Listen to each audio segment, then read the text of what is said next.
साथियों नमस्कार। आज का जो वीडियो है बहुत ज़्यादा इम्पॉर्टेंट हो सकता है उन सभी सीएसपी भाइयों के लिए जो कि कस्टमर की लिमिट से परेशान हो जाते हैं। और बहुत सारे कस्टमर भी ऐसे होते हैं जिनको ज़्यादा पैसे की ज़रूरत होती है, लेकिन जो उनके बैंक की तरफ से एईपीएस की लिमिट है, आधार विड्रॉल की जो लिमिट है, उसके कारण वो ज़्यादा पैसा प्राइवेट पोर्टल से नहीं निकलवा पाते हैं।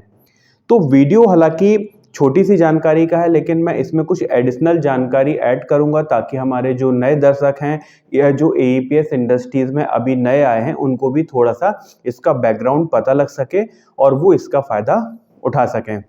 दोस्तों नमस्कार, मेरा नाम है सुशील मोदी और आप देख रहे हैं आपका अपना यूट्यूब चैनल मंथन विद मोदी, जिसमें हम बात करते हैं बैंकिंग और फाइनेंस के बारे में।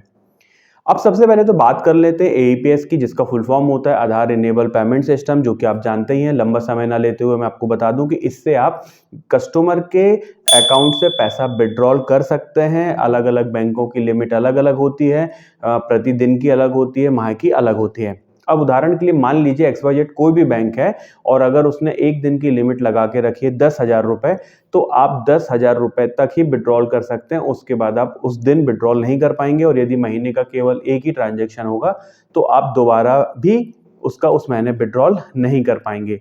तो यहाँ पर आपकी मदद कर सकता है आधार पे, जिसको हम लोग भीम आधार पे भी यहाँ पर बोलते हैं। एईपीएस और भीम आधार पे दो डिफरेंट चीज़ें, दोनों में अंतर करना आपको ज़रूरी है, तभी आप इस लिमिट को भी समझ पाएंगे।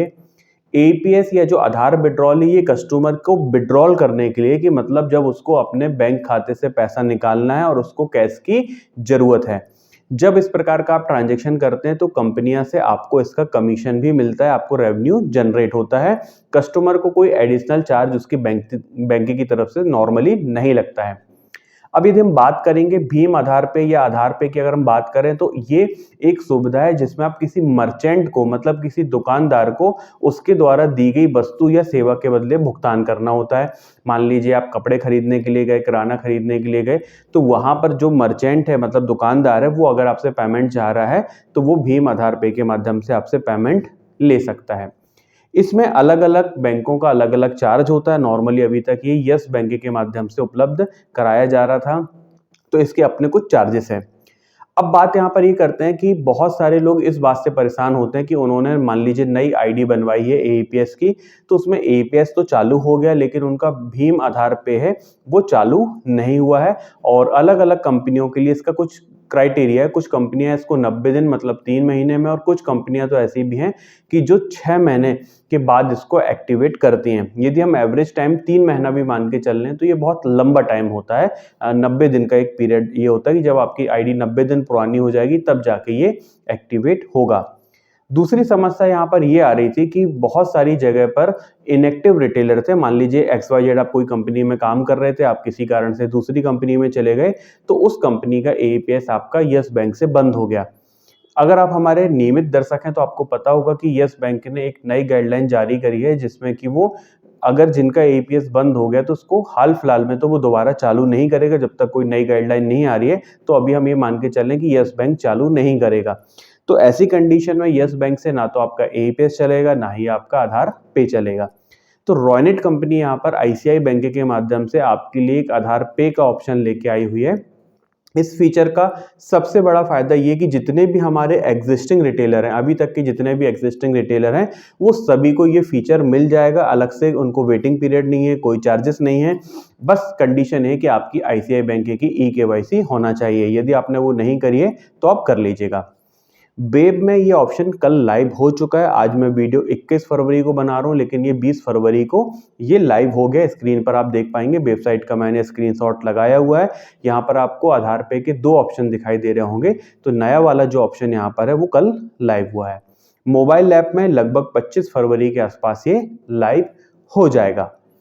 अब यहाँ पर इसका एक और बेनिफिट है कि यहाँ पर कंपनी ये कह रही है कि जब आप नई रिटेलर आईडी ऑनबोर्ड करेंगे, मतलब कोई नया रिटेलर बनता है, तो उसको 2 बैंक वर्किंग डे के अंदर ही ये एक्टिवेशन हो जाएगा आधार पे का।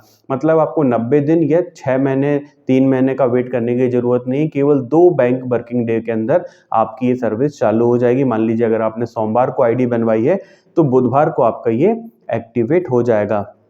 तो यही सबसे बड़ा रॉनेट का यहाँ पर प्लस पॉइंट है। कंडीशन केवल एक ही है कि आईसीआई बैंक की केवाईसी आपको करनी पड़ेगी।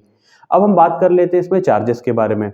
जो आधार विड्रॉल होता है उसमें तो आपको कमीशन मिलता है, कस्टमर को कोई चार्जेस नहीं लगता है, लेकिन जब भीम आधार पे या आधार पे के माध्यम से आप पैसा निकालते हैं तो कस्टमर को यहाँ पर चार्जेस लगता है। इस वाले गेटवे का जो चार्ज है वो 0.60% है। यदि हम देखा जाए तो 10,000 रुपये में 60 रुपये जो है कस्टमर का चार्ज यहाँ पर कटेगा।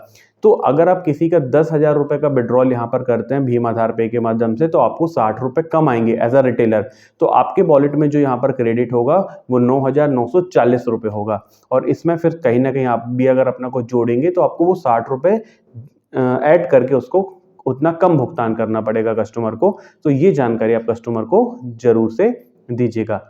तो यही रॉनेट की तरफ से एक अपडेट था। यदि आप रॉनेट के ऐसे रिटेलर हैं जिन्होंने किसी भी कारण से रॉनेट की आईडी में काम बंद कर दिया था तो आप अपने डिस्ट्रीब्यूटर या सुपर डिस्ट्रीब्यूटर से बात करें, अपनी आईडी को एक्टिवेट कराएं। यस बैंक एक्टिवेट नहीं हो पा रहा है तो आईसीआई और एनएसडीएल के माध्यम से अगर आप काम करना चाहें तो कर सकते हैं। और यदि आप मध्य प्रदेश के अंदर डिस्ट्रीब्यूटर से और रिटेलर से लेना चाहते हैं तो आप हमको व्हाट्सएप के माध्यम से संपर्क कर सकते हैं। केवल व्हाट्सएप ही करिएगा। नंबर वीडियो के डिस्क्रिप्शन में हमने दिया हुआ है। वीडियो अगर आपको पसंद आए तो इस वीडियो को लाइक और शेयर करिएगा और साथ ही हमारे इस चैनल को सब्सक्राइब भी कर लीजिएगा। वीडियो देखने के लिए बहुत बहुत धन्यवाद।